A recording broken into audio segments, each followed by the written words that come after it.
भारत में नई आर्थिक नीति की घोषणा कब की गई? चलिए मोस्ट वीवीआई क्वेश्चन है, स्टार मार्क की। जय हिंद दोस्तों, बिहार डीएलएड प्रवेश परीक्षा 2024 के लिए आज के इस वीडियो में एक सुपर प्रैक्टिस सेट को स्टार्ट करने वाले हैं, जिसमें साथियों जीके जीएस से मोस्ट वीवीआई प्रश्नों को कवर करेंगे, जो कि साथियों आपके बिहार डीएलएड एग्जाम के लिए सबसे ज़्यादा इम्पोर्टेंट रहेगा। तो साथियों आप सभी सेशन को बिना स्किप किए लास्ट तक पूरा ध्यानपूर्वक देखिए।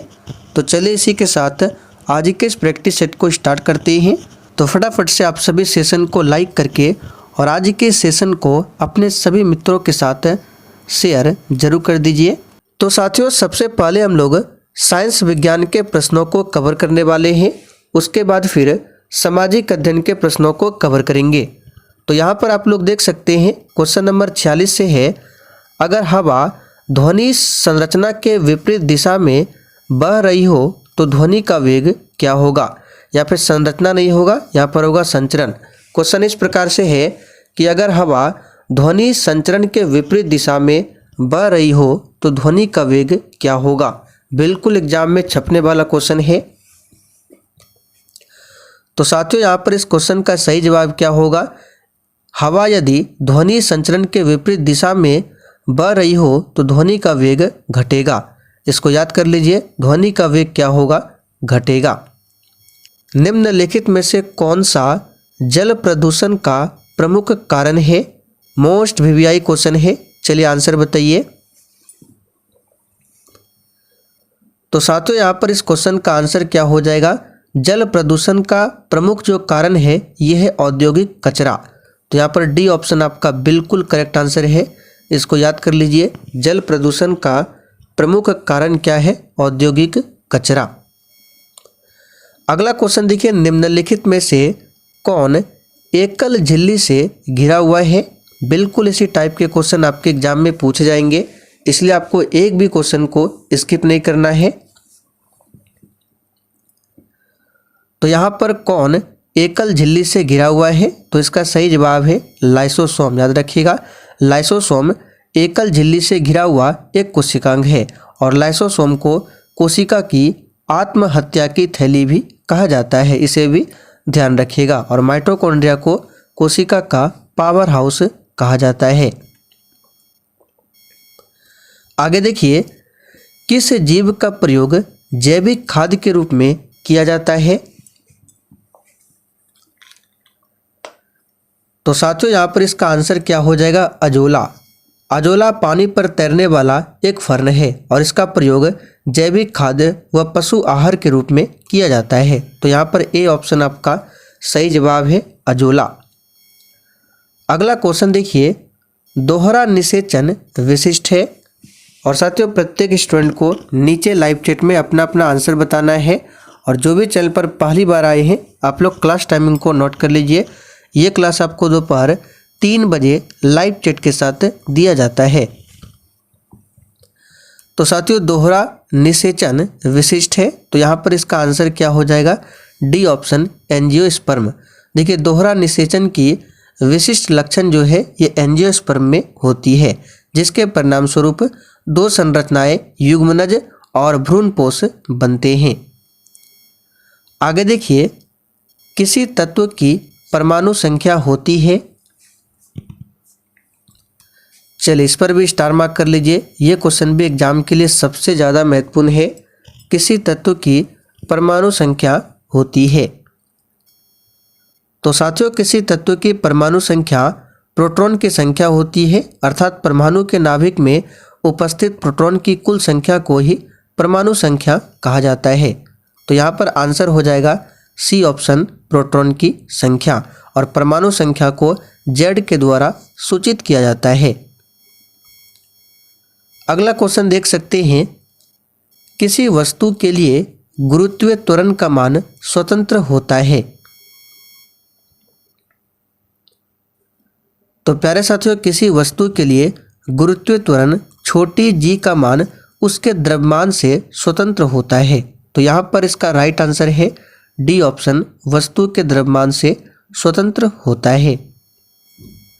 अगला क्वेश्चन देखिए, प्रकाश के परावर्तन के कितने नियम हैं? चलिए बिल्कुल टॉप लेवल का क्वेश्चन है। आंसर बताइए, प्रकाश के परावर्तन के कितने नियम है?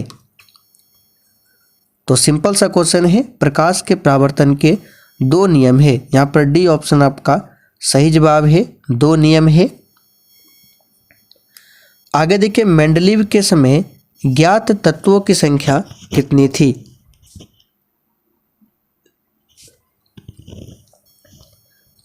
तो प्यारे साथियों, मेंडलीव के समय ज्ञात तत्वों की संख्या 63 थी। इसे भी याद रखिएगा, एग्जाम के लिए इंपॉर्टेंट है।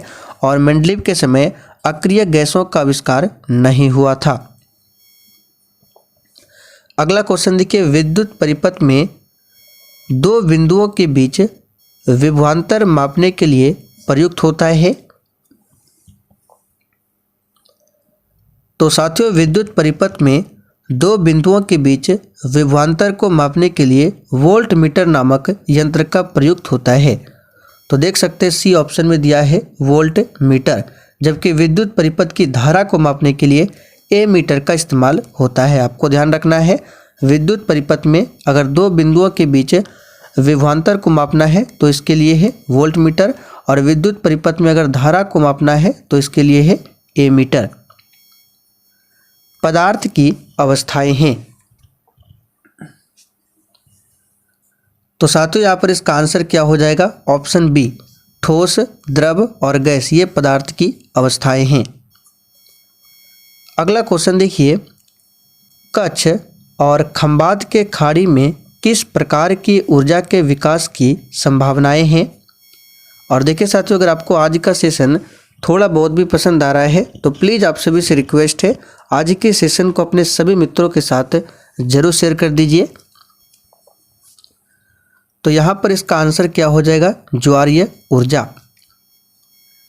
एरेनकाइमा किसके द्वारा पौधों के लिए सहायक होता है? तो चलिए इसका आंसर बता देते हैं। एरेनकाइमा जो है पैरेनकाइमा के बीच पाई जाने वाली पादप का एक अस्थायी उत्तक है, जो पौधे के हाइड्रोफाइट्स में उत्प्लावन करने के लिए सहायक होता है। तो यहाँ पर आंसर हो जाएगा हाइड्रोफाइट्स में उत्प्लावन प्रदान करना होता है एरेनकाइमा। निम्नलिखित में कौन पारा का अयस्क है? तो साथियों, पारा का अयस्क हो जाएगा यहाँ पर सिनेबार। ए ऑप्शन आपका सही जवाब है, सिनेबार। और पारा का परमाणु क्रमांक कितना होता है? अगर एग्जाम में पूछ ले तो आपको आंसर करना है 80। पारा का सिंबल क्या होता है? Hg। सजीव में पाए जाने वाले जैव प्रक्रम क्या है?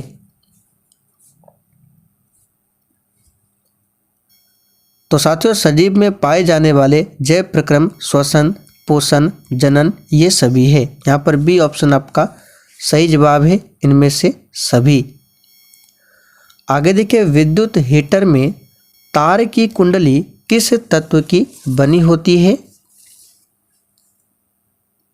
तो प्यारे साथियों, विद्युत हीटर में तार की जो कुंडली होती है वो नाइक्रोम की बनी होती है। यहाँ पर बी ऑप्शन आपका सही जवाब है। क्यों बनी होती है अगर आपसे पूछे तो क्योंकि नाइक्रोम की प्रतिरोधकता बहुत अधिक होती है और साथ ही इसका गलनांक भी अत्यधिक उच्च होता है।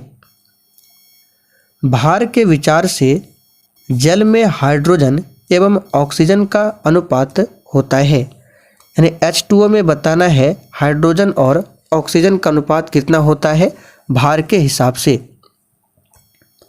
तो भार के हिसाब से कैसे निकालेंगे? देखिए, हाइड्रोजन का परमाणु क्रमांक होता है 1 और परमाणु भार होता है इसका क्या होता है यहाँ पे 1, तो ये हो जाएगा आपका डबल, यानी 1 का 2 गुना डबल। उसी प्रकार देखिए, ऑक्सीजन का परमाणु क्रमांक होता है 8 और भार क्या हो जाएगा 8 गुना 2 यानी 16। परमाणु क्रमांक का 2 गुना होता है उसका भार, तो हाइड्रोजन का 2 हो गया, ऑक्सीजन का 16।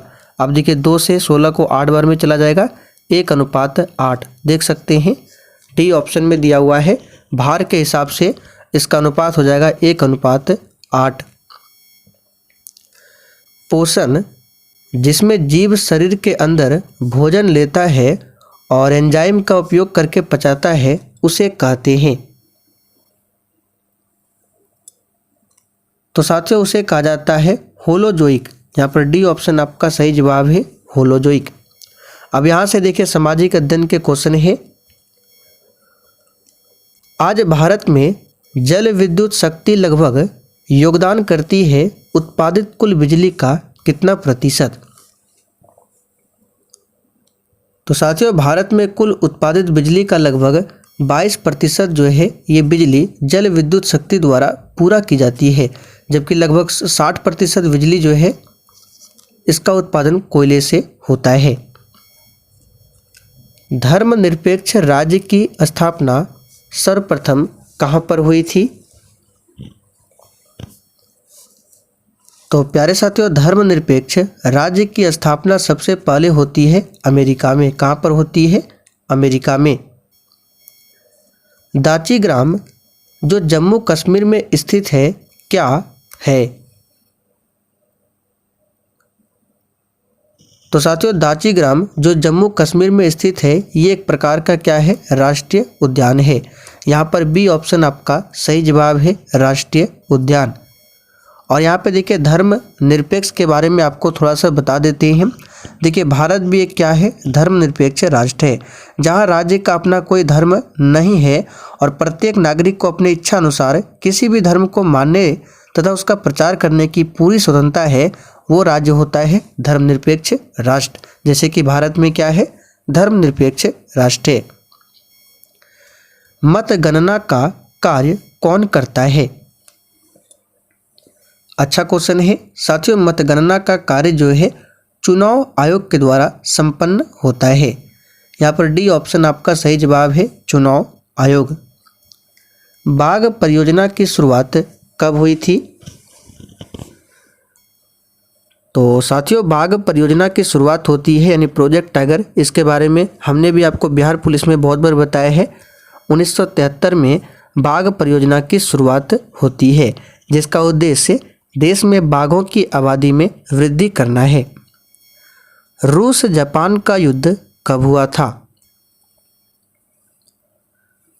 तो प्यारे साथियों रूस जापान का युद्ध 1905 में हुआ था। यहाँ पर सी ऑप्शन आपका सही जवाब है और इस युद्ध में जापान विजयी हुआ था। और देखिए साथियों जिन्होंने अभी तक सेशन को लाइक नहीं किया है, प्लीज़ आपसे रिक्वेस्ट है आप सभी सेशन को साथ में लाइक करते हुए चलिए। ब्रिटेन में किस वर्ष सार्वजनिक वयस्क मताधिकार को मान्यता मिली थी? तो प्यारे साथियों ब्रिटेन में सन 1928 में सार्वजनिक वयस्क मताधिकार को मान्यता दिया गया था। वह भूमि जो 5 से अधिक कृषि वर्षों के लिए बिना खेती के छोड़ दी जाती है के रूप में जानी जाती है। तो साथियों उस भूमि को कहा जाता है कृषि योग्य बंजर भूमि, जो पिछले 5 वर्षों तक या उससे अधिक वर्षों तक परती या कृषि रहित रहता है, उसे कहा जाता है कृषि योग्य बंजर भूमि। रेशम के धागे का उत्पादन के लिए रेशम कीड़े के पालन के रूप में जाना जाता है। अच्छा क्वेश्चन है। तो दोस्तों रेशम के धागे का उत्पादन के लिए रेशम कीड़े का पालन रेशम उत्पादन कहलाता है। यहाँ पर इसका ए ऑप्शन आपका सही जवाब है और इसे कहा जाता है सेरीकल्चर। सेरीकल्चर। मधुमक्खी पालन को कहा जाता है एपीकल्चर, मछली पालन को कहा जाता है पीसी कल्चर। चलिए अगला क्वेश्चन देखिए, काली मिट्टी का दूसरा नाम क्या है? बिल्कुल बच्चों वाला क्वेश्चन है। काली मिट्टी का दूसरा नाम है रेगुर मिट्टी और इस मिट्टी में सबसे अधिक कपास की खेती की जाती है और यह मिट्टियाँ जो है दक्कन के पठार के अधिकांश भाग पर पाई जाती है। आगे देखिए, टाटा आयरन एवं स्टील कंपनी की स्थापना किसने किया था? तो साथियों टाटा आयरन एवं स्टील कंपनी यानी टिस्को की स्थापना 1907 में जमशेदजी टाटा ने किया था। यहाँ पर ए ऑप्शन आपका सही जवाब है और यह भारत की सबसे पुराना लौह और इस्पात उद्यम है। नेपाल की सबसे लंबी नदी कौन सी है? तो साथियों नेपाल की सबसे लंबी नदी का नाम है कर्णाली नदी, जो कि सी ऑप्शन में दिया हुआ है। बिरसा मुंडा ने ईसाई मिशनरियों पर कब हमला किया था? चलिए वीवीआई क्वेश्चन है। तो साथियों, बिरसा मुंडा ने ईसाई मिशनरियों पर 24 दिसंबर 1889 में हमला किया था। यहाँ पर बी ऑप्शन आपका करेक्ट आंसर है। लोकतंत्र में शासन कौन करता है? तो देखिए साथियों, लोकतंत्र में जनता शासन करता है और जिसमें जनता शासकों का चुनाव भी करती है। तो यहाँ पर आंसर होगा जनता। जूट उद्योग के सबसे अधिक कारखाने कहाँ पर मिलते हैं? तो प्यारे साथियों, जूट उद्योग के सबसे अधिक कारखाने मिलते हैं पश्चिम बंगाल। पश्चिम बंगाल की राजधानी कोलकाता में, और कोलकाता जो है ये हुगली नदी के तट पर है, यानी कि आंसर हमारा यहाँ पर क्या होगा? बी ऑप्शन होगा, हुगली नदी। भारत में कैबिनेट शब्द का प्रयोग पहली बार किस संविधान संशोधन में किया गया? तो साथियों, भारत में कैबिनेट शब्द का प्रयोग पहली बार 44वां संविधान संशोधन 1978 में किया गया। यहाँ पर ए ऑप्शन आपका सही जवाब है, किंतु कैबिनेट शब्द जो है संविधान में परिभाषित नहीं किया गया है। भारत में नई आर्थिक नीति की घोषणा कब की गई? चलिए मोस्ट वीवीआई क्वेश्चन है, स्टार मार्क कीजिए। तो साथियों, भारत में नई आर्थिक नीति की घोषणा जो है ये कब होती है? तो यहाँ पर इसका आंसर हो जाएगा ऑप्शन ए, 1991 में। और इस नई आर्थिक नीति का उद्देश्य क्या था? भारतीय अर्थव्यवस्था को आर्थिक संकट से उबारना। भारत में स्थित लोनार झील किस प्रकार की झील है? तो प्यारे साथियों, भारतीय राज्य महाराष्ट्र के बुल्डाना जिले में स्थित है लोनार झील, जो कि एक प्रकार का क्रेटर झील है। यहाँ पर आंसर होगा सी ऑप्शन, क्रेटर झील। रंग भेद की नीति के विरुद्ध आवाज उठाने वाले कौन थे? तो साथियों, आज का ये आखिरी क्वेश्चन है, इसका आंसर याद रखिएगा, मार्टिन लूथर किंग। अमेरिका में रंग भेद की नीति के विरुद्ध आवाज उठाने वाले व्यक्ति थे मार्टिन लूथर किंग। इन्हें अमेरिका का गांधी भी कहा जाता है। तो प्यारे साथियों, आज के लिए इतना ही। अब आप लोग कमेंट करके बताइए आज का सेशन आपको कैसा लगा।